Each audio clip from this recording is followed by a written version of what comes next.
Through many years of integrating land use and transportation planning, Metro Vancouver is emerging as a transit-oriented region. Now, transit ridership in Metro Vancouver is reaching record levels, with renters using transit more than anyone. But a daunting challenge remains. Despite the high demand for affordable rental housing, there's a shortfall. Over the next decade, the region is projected to undersupply rental housing that is affordable to lower-income residents by on the order of 20,000 units.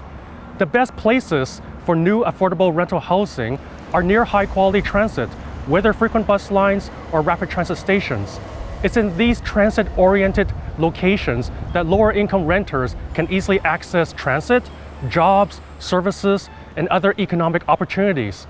But public policies and the market have created a perfect storm. A combination of policies and market forces have driven up land prices and construction costs across the region, making the development of affordable rental housing a challenging proposition. We've seen construction costs escalate over the last number of years, almost doubling. Certainly the land costs very high in Metro Vancouver.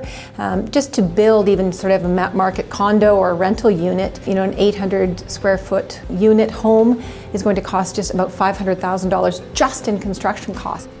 Building mixed-use, dense communities near transit has long been, a goal for the region. But I think we also need to recognize we need to be able to have folks of lower and moderate incomes be able to afford to live in those locations as well, particularly given that those demographics are actually most reliant and use transit the most. So if we're able to provide more housing options and have a range of incomes living near transit, that's good for our transit system and that's good for getting people off the roads.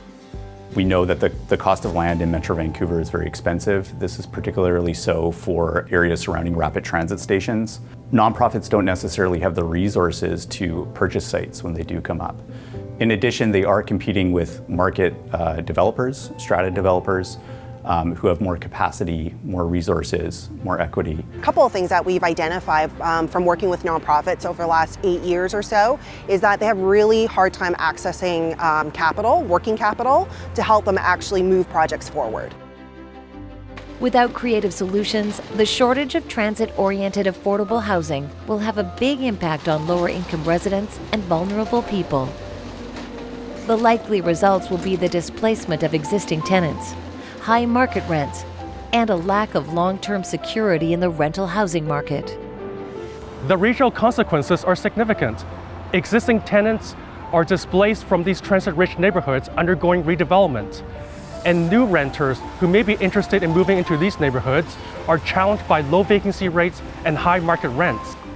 So, can we create an inclusive and equitable transit-oriented region?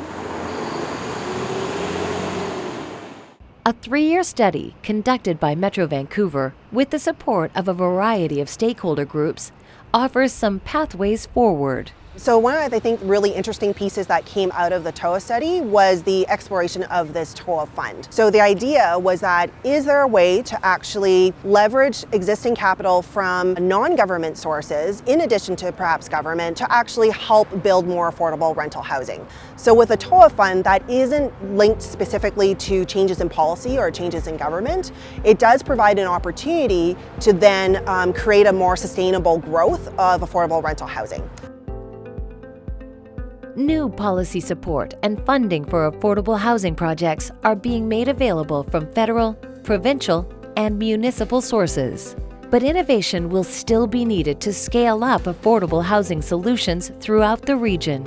We've got a rapidly growing transit system, increased ridership, but we need to make sure that we're placing all the populations of all incomes so that they have access and can take advantage of our excellent transit system in the region.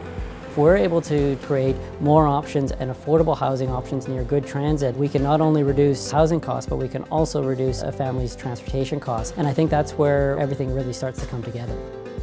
People in the region do want to live near transit. So not to be too simplified, but we need to get on with it. Above all, we need to shift our mindset from one of scarcity to one of abundance. We can create transit-oriented communities and raise ridership and be inclusive and equitable. Visit the Regional Planning section of the Metro Vancouver website to access the study findings and associated reports.